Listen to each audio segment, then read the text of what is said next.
Yan, ang dami ng isda. Yan. Salamat po. Panginoon. Sa pangalan ni Jesus. Amen.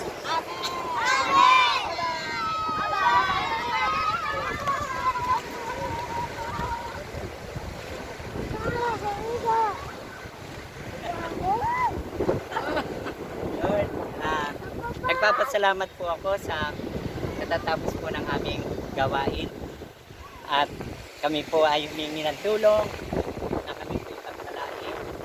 May po mga kaibigan ko, kapatiran, na nais ko po na suportahan niyo po ang aming gawain sa mga children ministry, feeding ministry, feeding program. Kami humingi po ng tulong upang kami po ay tulungan na mapasaya po natin mga bata.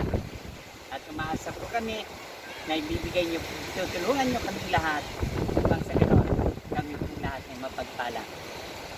Salamat po sa pangalan ni Jesus. Ang sabi nga po, ang nagbibigay ay sobrang babalik ng biyaya sa kanya. Maraming salamat sa pangalan ni Jesus. Amen.